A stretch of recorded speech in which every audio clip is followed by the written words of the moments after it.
नमस्ते दोस्तों, स्वागत है आप सभी का home science classes with Mohini ma'am में। देखो, आज मेरी जो क्लास है उसमें मैं बहुत ज़्यादा एक्सप्लेनेशन नहीं करूँगी।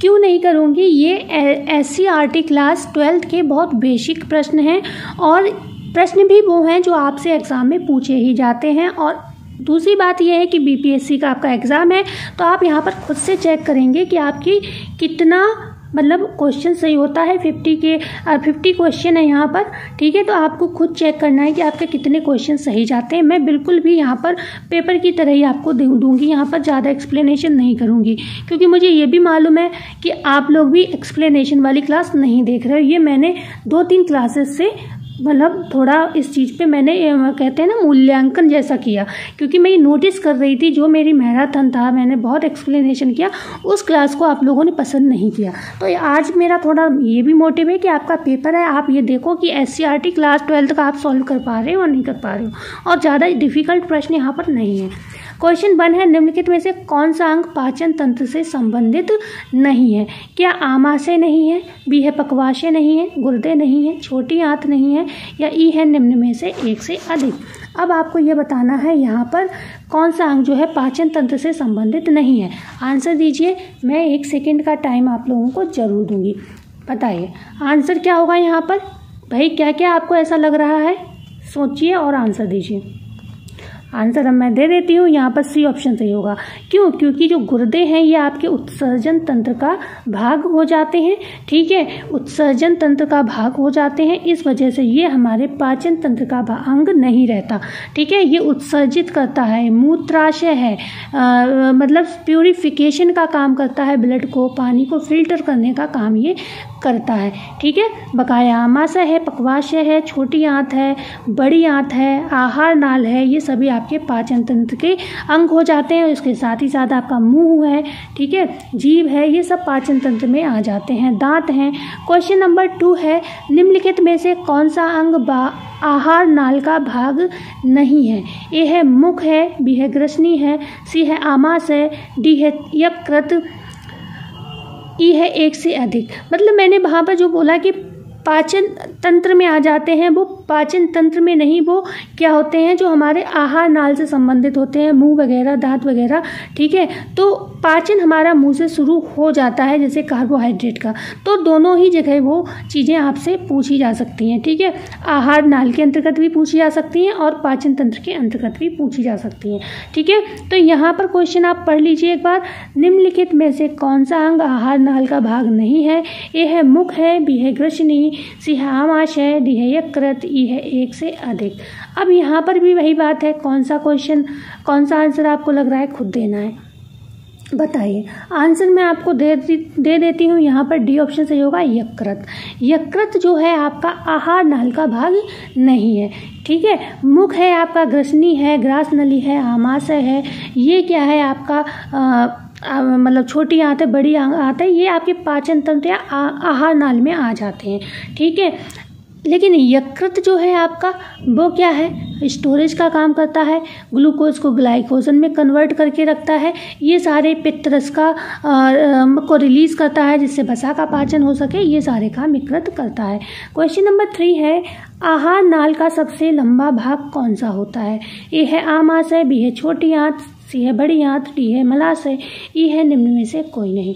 बताइए आहार नाल का सबसे लंबा भाग कौन सा होता है, और इसकी लंबाई आपको लिखनी है कमेंट में, क्योंकि अभी 2-3 दिन पहले ही मैंने ये क्लास आपको दी थी, उसमें मैंने बताई भी थी छोटी आंत, बड़ी आंत, और मैंने छोटी आंत के जो अंग थे, ड्यूडेनम, जेजुनम और इलियम, उनकी भी लंबाई आपको बताई थी, और मीटर और सेंटीमीटर दोनों में बताई थी, ठीक है। तो आहार नाल का सबसे लंबा भाग कौन सा होता है? तो यहाँ पर बी ऑप्शन सही हो जाता है, छोटी आंत, ठीक है। छोटी आंत जो है आहार नाल का सबसे लंबा भाग होता है, ओके। आमाशय सबसे चौड़ा भाग होता है, ध्यान रखिएगा। बड़ी आंत देखने में बड़ी होती है, लेकिन लंबी छोटी आंत ज़्यादा होती है, ठीक है। क्वेश्चन नंबर 4 है, मनुष्य की लार में कौन सा एंजाइम पाया जाता है? ए है रेनिन, बी है ट्रिप्सिन, सी है टाइलिन, या डी है पेप्सिन, या ई है एक से अधिक। मनुष्य के लार में कौन सा एंजाइम पाया जाता है? आंसर दीजिए जल्दी से।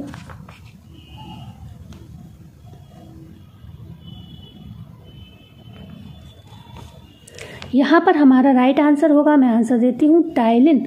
ठीक है, रेनिन क्या करता है, बच्चों में दूध का पाचन करता है और ये एक एंजाइम भी है। ठीक है, ट्रिप्सिन प्रोटीन का पाचन करता है, पेप्सिन भी प्रोटीन का पाचन करता है। बढ़ते हैं आगे, क्वेश्चन नंबर 5, मनुष्य के मुंह में कितनी लार ग्रंथियां होती हैं?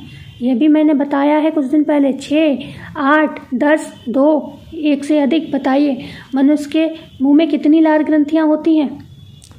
तो यहाँ पर कितनी पूछी गई हैं? 6 होंगी, क्योंकि 3 मतलब ये जोड़े में होती हैं। ठीक है, जोड़े में होती हैं, 6 ग्रंथियां पाई जाती हैं टोटल। ओके, बढ़ते हैं आगे, क्वेश्चन नंबर 5, हाँ ठीक है, 6 होगा। मनुष्य के पाचन तंत्र में आहार के कार्बोहाइड्रेट का पाचन कहाँ से प्रारंभ हो जाता है? बताइए, मुख गुहा से, आमाशय से, पक्वाशय से, छोटी आंत से, यह निम्न में से एक से अधिक। मनुष्य के पाचन तंत्र में कार्बोहाइड्रेट का पाचन कहाँ से प्रारंभ होता है? आंसर दीजिए। तो यहाँ आंसर होगा मुख गुहा से। मुंह में हमारे पाया जाता है टाइलिन, और ये क्या करता है, स्टार्च को कन्वर्ट कर देता है किसमें? स्टार्च को किसमें कन्वर्ट कर देता है? बताइए, जिसे बोलते हैं मंड में। ठीक है, मंड स्टार्च में, माल्टोज में कन्वर्ट कर देता है, मंड स्टार्च में कन्वर्ट कर देता है स्टार्च। और इससे भी पहले क्या होता है, डेक्सट्रीन में कन्वर्ट करता है। याद है आपको, बताया है मैंने किसी क्लास में आपको, ये सारी चीज़ें पढ़ाई हैं मैंने। भाई बड़ी आंत में क्या होता है, अच्छा बड़ी आंत नहीं दिया, छोटी आंत में क्या होता है, सबसे ज़्यादा अवशोषण होता है भोज्य पदार्थों का। क्वेश्चन नंबर 7 है, ग्रसनी के बाद भोजन कहाँ जाता है? ये है छोटी आंत में, ग्रहणी में, आमाशय में, बड़ी आंत में या उपरोक्त सभी में? बताइए, ग्रसनी है हमारी, ग्रसनी में जब भोजन जाता है, मुंह के बाद ग्रसनी में जाता है, ग्रसनी से भोजन कहाँ जाता है? क्या सीधे छोटी आंत में चला जाता है? ये बात पॉसिबल है क्या? बताइए, आंसर दीजिए।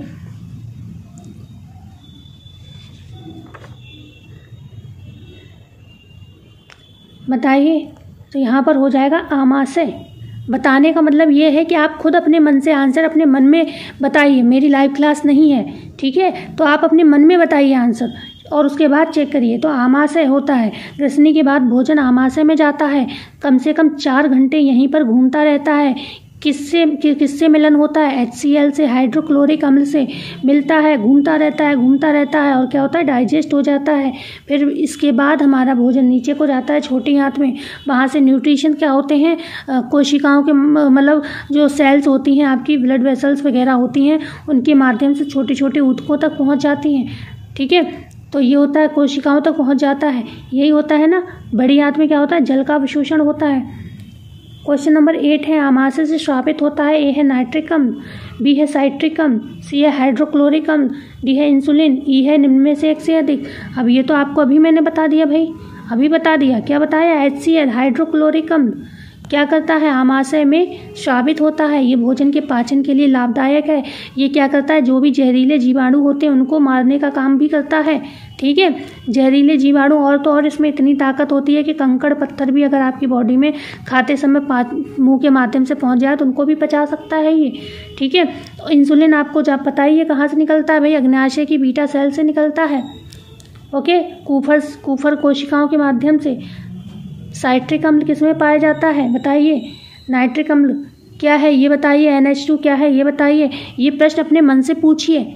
ओके, साइट्रिक अम्ल सिरके में होता है, किसमें होता है? एसिटिक अम्ल किसमें होता है? बताइए, ये प्रश्न पूछिए अपने मन से। भाई आप लोगों को ये लगता है कि मैम तो बहुत पढ़ाती रहती हैं, अब आप आंसर दीजिए जो मैं क्वेश्चन पूछती जा रही हूँ, मन में दीजिए आप अपने, मुझे कमेंट तो आप नहीं करेंगे। ठीक है, हाँ करने वाले करते भी हैं, लेकिन आप लोग जो महान लोग हैं नहीं करेंगे। ओके, तो रेनिन नामक एंजाइम जो आमाशय में बनता है, क्या प्रोटीन पर क्रिया करता है? या भी है केवल दूध की प्रोटीन पर क्रिया करता है, या दूध को फाड़कर इसकी प्रोटीन को अलग करता है, या डी है मंड को पचाता है? बताइए, रेनिन नामक आमाशय एंजाइम जो है आमाशय में बनता है, इतना तो आपको पता ही है, काम क्या करता है ये बताना है आपको। तो यहाँ पर क्या है, आपको एक ही ऑप्शन देना है। ठीक है, तो यहाँ पर मेन आंसर हो जाएगा दूध की प्रोटीन पर क्रिया करता है बच्चों में खास तौर से। लेकिन ये वैसे एक काम और करता है, दूध को फाड़ता भी है, दूध को दही में कन्वर्ट करता है, लेकिन प्रोटीन को अलग नहीं करता है, यहाँ पर दही में कन्वर्ट करता है दूध को। ठीक है, तो बी ऑप्शन सही हो जाएगा, केवल दूध की प्रोटीन पर क्रिया ये करता है। रेनिन एंजाइम होता है बच्चों के पाचन में, शिशुओं में यही पाचन करता है दूध का, प्रोटीन का। क्वेश्चन नंबर 10 है, पेप्सिन नामक एंजाइम पाया जाता है। ए है जठर रस में, बी है पित्त रस में, सी है आंतरीय रस में, डी है आग्नेयाशिक रस में, ई है निम्न में से एक से अधिक। आंसर दीजिए आप लोग।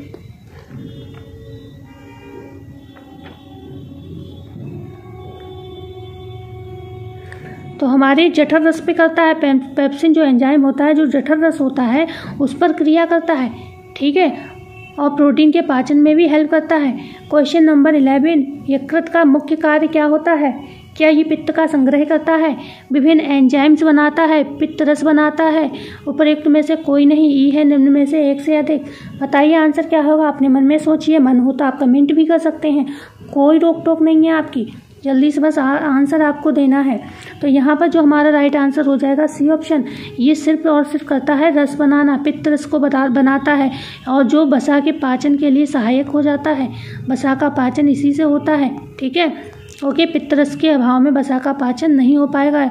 ये पीले हरे रंग का होता है, पीले व हरे रंग का होता है। ओके, क्वेश्चन है 12, यकृत अतिरिक्त शर्करा को किस में बदल देता है?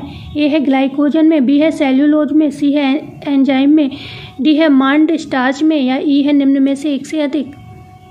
तो यहाँ पर जो अतिरिक्त शर्करा में बदलता है ग्लूकोज, वो यकृत वो ग्लाइकोजन को मतलब ग्लूकोज को ग्लाइकोजन में कन्वर्ट कर लेता है और अपने अंदर स्टोर कर लेता है अतिरिक्त शर्करा के रूप में।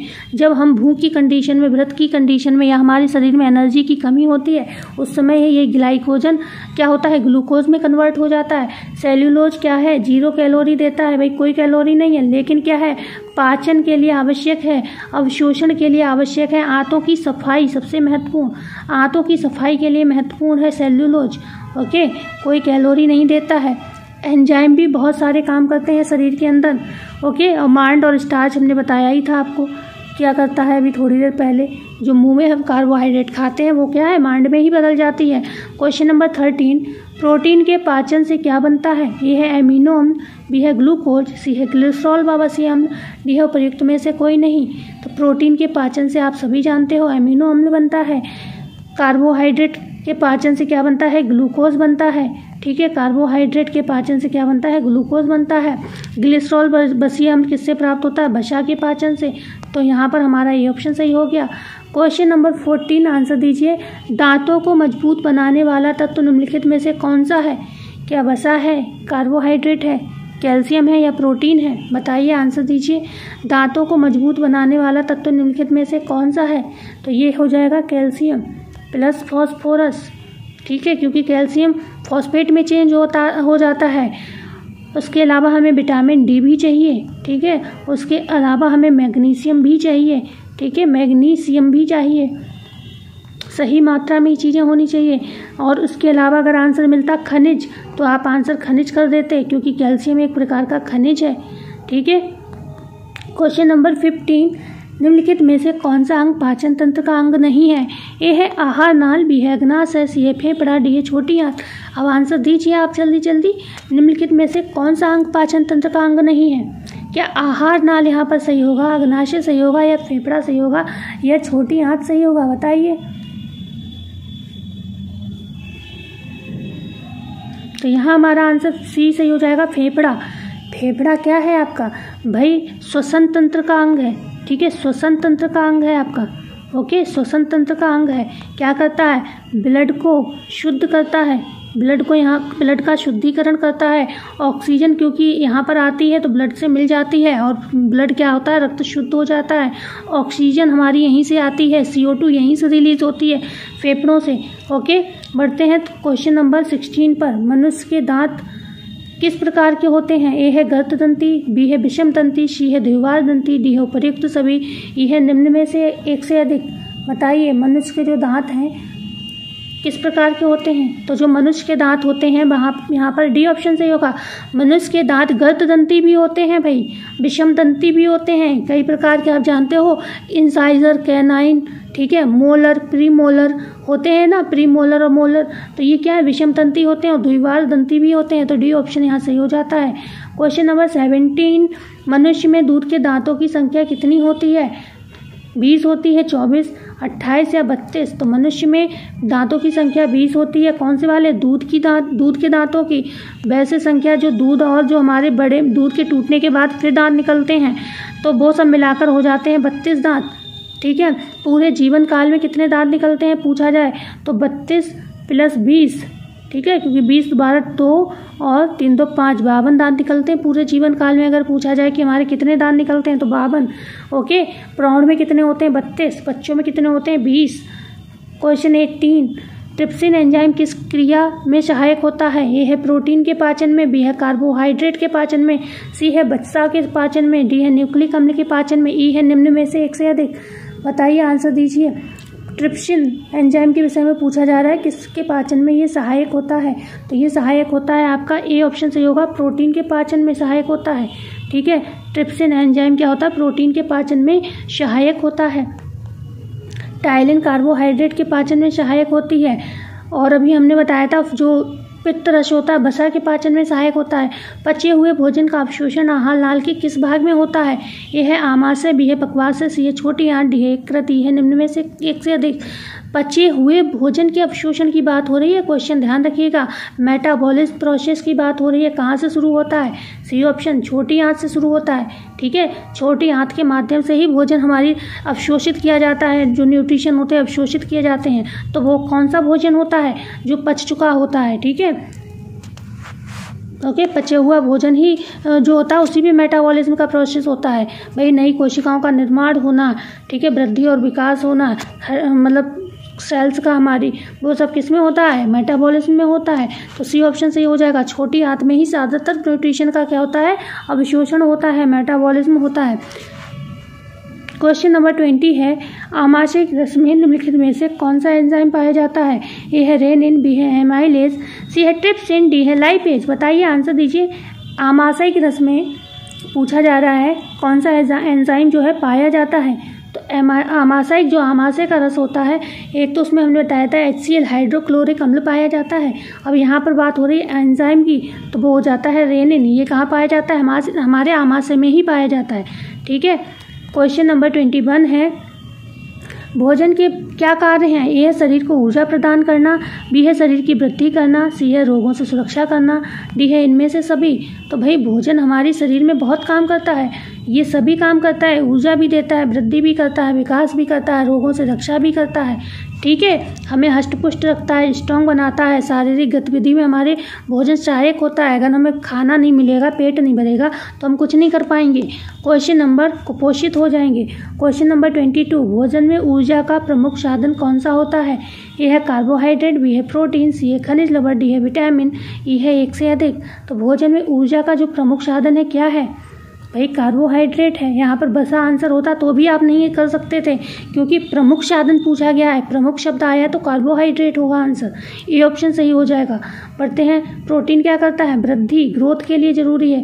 खनिज लवण नियामक और निर्माणात्मक दोनों कार्य करता है। प्रोटीन जैसे निर्माण करता है बॉडी का, ऐसे खनिज भी करते हैं, लेकिन खनिज नियामक कार्य भी करता है। जैसे आपको पता है सोडियम हमारे बीपी को लो करता है मतलब कंट्रोल करता है, ठीक है। ऐसे पोटेशियम भी बीपी को कंट्रोल करता है, जो हमारे ब्लड में जो रक्त का pH है उसको कंट्रोल रखता है। शरीर का संतुलन, तापमान नियंत्रित करता है। ये क्या है? नियामक कार्य हैं, ये खनिज करता है।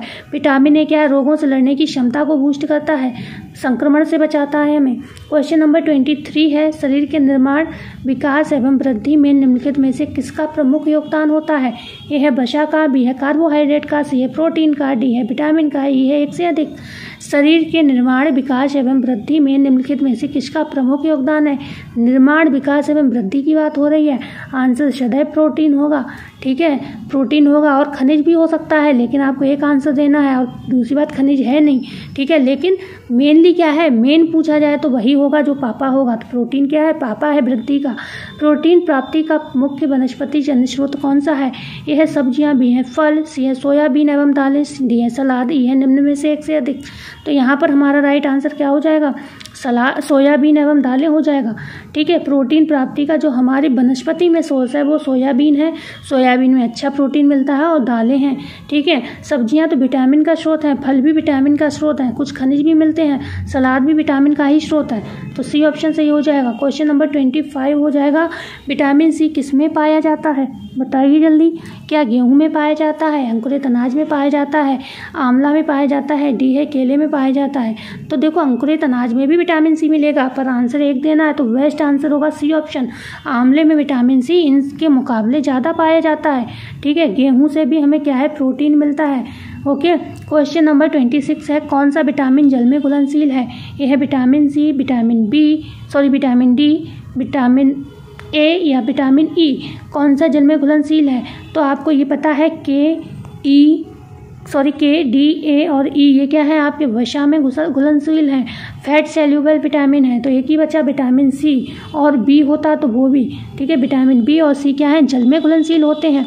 ओके, क्वेश्चन नंबर 27 है, वसा जल में घुलनशील विटामिन कौन सा है। वसा में घुलनशील विटामिन कौन सा है।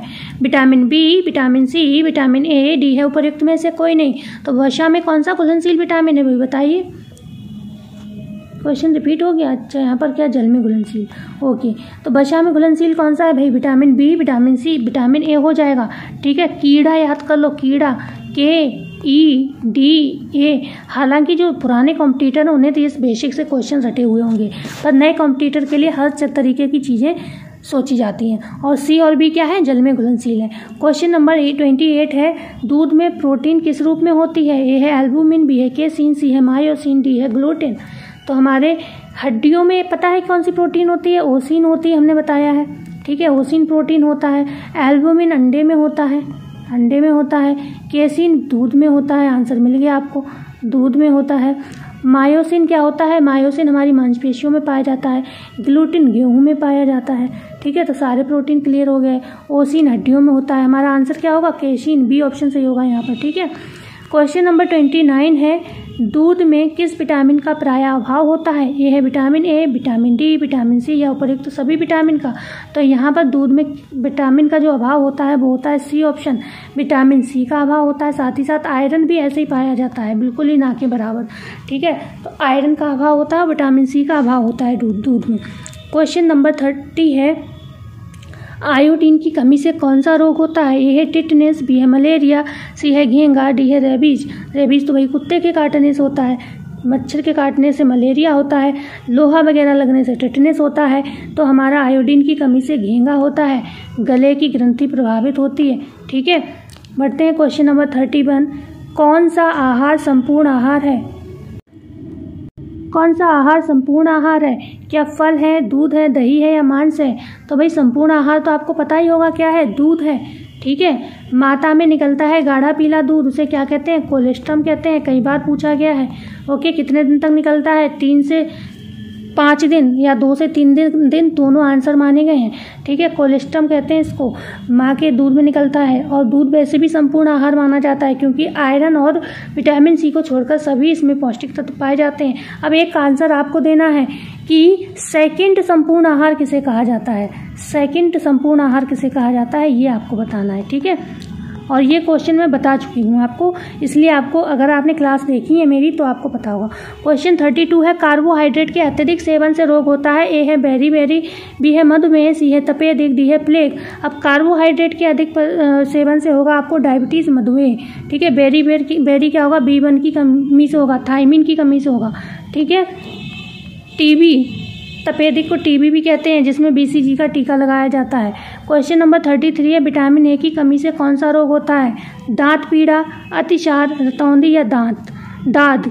तो दाद, खाज, खुजली तो आपको फंगस वगैरह से होता है। ठीक है, और यहाँ पर दांत पीड़ा भी क्या होगा, मेन आंसर नहीं होगा क्योंकि ये विटामिन सी की कमी से होता है। अतिसार भी नहीं होगा, संक्रमण से होता है, हैजा वगैरह। सी है यहाँ पर रतौंधी, विटामिन ए की कमी से रतौंधी होता है। रासायनिक नाम क्या होगा यहाँ पर, रेटिनॉल होगा। ठीक है, रेटिनॉल हो जाएगा रासायनिक नाम। बढ़ते हैं आगे। क्वेश्चन नंबर 34, विटामिन ए किसके लिए सर्वाधिक आवश्यक है? आप लोगों को शायद मुझसे शिकायत थी मैं बहुत डिफिकल्ट क्वेश्चन लाती हूँ, और आज के क्वेश्चन इतने ईजी हैं कि आप लोग ऐसे ही आंसर देते जा रहे होगे। विटामिन ए किसके लिए सर्वाधिक आवश्यक है? क्या अस्थियों के लिए, आँख पर त्वचा के लिए, मांसपेशियों के लिए, या डी है रक्त निर्माण के लिए? तो विटामिन ए किसके लिए सबसे ज़्यादा आवश्यक है? आँख तथा त्वचा के लिए। ठीक है, बढ़ते हैं आगे। क्वेश्चन 35 है, विटामिन डी प्राप्त करने का निःशुल्क स्रोत क्या है? सूर्य की किरणें, दूध, अंडे की जर्दी या मक्खन? तो भाई क्या है यहाँ पर हो जाएगा हमारा सूर्य की किरणें। सूर्य की किरणें जो होती हैं मुख्य मतलब प्रमुख स्रोत भी है, निःशुल्क स्रोत भी है। ठीक है, विटामिन डी हमारे शरीर में ही होता है, बस सूर्य की किरणें पड़ने से एक्टिव हो जाता है। क्वेश्चन 36 से सर्वाधिक प्रोटीन किसमें पाया जाता है? ए है गेहूं में, बी है मटर में, सी है सोयाबीन में, डी है ज्वार में। तो देखो यहाँ पर सभी ऑप्शन क्या है? प्रोटीन वाले हैं। देखिए रिच सोर्स क्या है? सोयाबीन। सबसे ज़्यादा सोयाबीन में प्रोटीन पाया जाता है, और ये प्रश्न पूछा भी कई बार गया है, लेकिन बेसिक हो गया है कई बार पूछने की वजह से। क्वेश्चन नंबर 37 है, विटामिन बी की कमी से कौन सा रोग होता है? घेंगा, बेरी, रतौंधी या स्कर्वी? तो यहाँ पर नोट कर लो, ये विटामिन सी की कमी से होता है, रतौंधी ए की कमी से होता है, बेरी B1 थायमिन की कमी से होता है, घेंगा आपकी किससे होता है? आयोडीन की कमी से होता है। ठीक है, आयोडीन की कमी से। तो बस आंसर मिल गया, बी ऑप्शन सही हो जाएगा। ठीक है, बी ऑप्शन हमारे यहाँ पर बिल्कुल ही कैसा हो जाएगा? सही हो जाएगा। बढ़ते हैं हम आगे। क्वेश्चन नंबर 38, अंकुरित अनाज में भोजन का कौन सा तत्व पाया जाता है? खनिज पदार्थ, विटामिन बी, प्रोटीन या निम्न में से सभी? तो भाई यहाँ पर आंसर क्या होगा? विटामिन बी और विटामिन सी बढ़ जाता है अंकुरित अनाज में। ठीक है, तो यहाँ पर बी ऑप्शन सही हो जाएगा। क्वेश्चन नंबर 39 है, प्रौढ़ावस्था में कैल्शियम की कमी से कौन सा अस्थि रोग होता है? ए है रिकेट्स, बी ऑस्टियोमलेसिया, सी है एनीमिया, डी है घेंगा। घेंगा अभी हमने बताया आयोडीन की कमी से होता है। ठीक है, आयोडीन की कमी से। एनीमिया किसकी? आयरन की कमी से होता है, आयरन की कमी से होता है। ऑस्टियोमलेसिया विटामिन डी की कमी से होता है या कैल्शियम की कमी से होता है, जो कि किसमें होता है? पुरुषों में होता है, मतलब पुरुषों में नहीं, प्रौढ़ों में होता है। ठीक है, प्रौढ़ों में होता है, खासतौर से महिलाओं में देखा जाता है। और रिकेट्स किसमें होता है? बच्चों में देखा जाता है। ऑस्टियोपोरोसिस प्रौढ़ व्यक्तियों में, जेंट्स लोगों में देखा जाता है। ठीक है, क्वेश्चन नंबर 40 है, रक्ताल्पता जिसे एनीमिया भी कहते हैं हो जाता है? ए है प्रोटीन की कमी से, खनिज की कमी से, कार्बोहाइड्रेट की कमी से, या डी है वसा की कमी से? तो रक्ताल्पता जिसे एनीमिया भी कहते हैं वो रक्ताल्पता जिसे एनीमिया भी कहते हैं किसकी कमी से होता है? खनिज की कमी से। खनिज क्या है? आयरन है, लोहा। ठीक है, इसकी कमी से। ओके, बढ़ते हैं आगे। क्वेश्चन नंबर 41, मैं क्लास बहुत जल्दी कर रही हूँ, क्यों? ये बारात आ रही है, शोर होगा रोड पे, आवाज़ आ रही है मुझे, इसलिए मैं जल्दी कर रही हूँ। ऊर्जा की इकाई है, जबकि मैं आई थी तब नहीं थी, अब अचानक आ गई, किसी की बारात होगी, क्योंकि यहाँ पर बहुत सारे बारात कर रहे हैं रोड पर, तो मैं बहुत जल्दी क्लास करूँगी, नहीं क्लास नहीं हो पाएगी। ऊर्जा की इकाई क्या है? किलोलीटर है, किलोग्राम है, सेल्सियस है, कैलोरी है? तो ऊर्जा की इकाई नॉर्मल पूछा जाए तो कैलोरी होगी, वैसे जूल है। ठीक है, क्योंकि यहाँ पर जूल नहीं दिया इसलिए आपका कैलोरी से होगा। 42 है, शिशु के लिए सर्वोत्तम आहार कौन सा है? माँ का दूध, गाय का दूध, डिब्बाबंद दूध, कृत्रिम दूध? तो यहाँ पर हो जाएगा माँ का दूध। ठीक है, माँ का दूध जो है शिशु के लिए सर्वोत्तम आहार हो जाता है। क्वेश्चन नंबर है 43, तैरते समय प्रति घंटा किलोग्राम शारीरिक वजन की दृष्टि से कितनी ऊर्जा की आवश्यकता होती है? ए है 1.32, बी है 3.12, सी है 3.90, डी है 3.76? तो यहाँ पर आपका वही आंसर लगे, वो फॉर्मूला आपका लगेगा कौन सा? एज इंटू वेट अपॉन 100 वाला है ना, फॉर्मूला लगेगा। 3.12 आएगा आंसर इसका। ठीक है, तैरते समय प्रति घंटा किलोग्राम शारीरिक वजन की दृष्टि से जो ऊर्जा की आवश्यकता होगी वो बी ऑप्शन 3.12 होगी। क्वेश्चन नंबर 44 है, मोटापे का मुख्य कारण क्या है? अधिक प्रोटीन, अधिक कार्बोहाइड्रेट तथा वसा, डी है अधिक हरी सब्जियों का सेवन? तो यहाँ पर सी ऑप्शन सही हो जाएगा, अधिक कार्बोहाइड्रेट तथा वसा।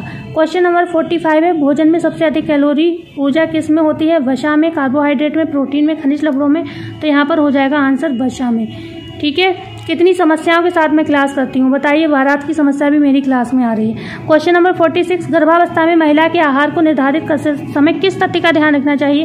यह है महिला की व्यवसाय का, गर्भस्थ शिशु के आहार संबंधी आवश्यकता का, सी है वातावरण का, डी है उपयुक्त सभी? तो यहाँ पर डी ऑप्शन सही हो जाएगा। ठीक है, उपयुक्त सभी। क्वेश्चन नंबर हो जाएगा 47, स्त्री माता के दूध में कार्बोहाइड्रेट की मात्रा कितनी होती है? क्या 6.50 होती है, या फिर 2.20 होती है या 3.40 होती है या डी है, इनमें से कोई नहीं। तो यहाँ पर आंसर हो जाएगा, गड़बड़ हो गया, 6.50 हो जाएगा। ठीक है, स्त्री के दूध में 6.50 होता है, गाय के दूध में 2.20 होता है, और जो बकरी का दूध होता है उसमें 3.40 कार्बोहाइड्रेट होता है। ठीक है, क्वेश्चन हो जाएगा हमारा यहाँ पर, स्त्री के दूध में जल की मात्रा कितनी होती है? 88.50, 85.50 या 80.00। तो यहाँ पर जो दूध में पानी की मात्रा होगी स्त्री के, तो ए ऑप्शन सही होगा। ठीक है, गाय के दूध में भी सेम ही होता है 88.50, बकरी के दूध में होता है 85.50, और जो भैंस का दूध होता है उसमें 80.00 होता है। ठीक है, नोट कर लेना, मैं जल्दी में बोल दे रही हूँ। क्वेश्चन नंबर 49 है, भैंस के दूध में प्रोटीन की मात्रा कितनी होती है? बताइए, 6.00, 8.00, 4.00 या डी है निम्न में से कोई नहीं। तो यहाँ पर भी हमारा आंसर हो जाएगा सी ऑप्शन 4.00। ठीक है, 4.00 आंसर हो जाएगा भैंस के दूध में प्रोटीन की मात्रा का। क्वेश्चन नंबर 50 है, गाय के दूध में प्रोटीन कितना होता है? 2.20, 4.00, 3.50 या 4.50। तो आंसर हो जाएगा हमारे यहाँ पर बी वाला 4.00 हो जाएगा गाय के दूध में प्रोटीन की मात्रा। क्लास कैसी लगी बताना ना भूलिएगा, अच्छी लगी हो तो लाइक शेयर सब्सक्राइब जरूर करिएगा। मिलते हैं ऐसी वीडियो में, धन्यवाद।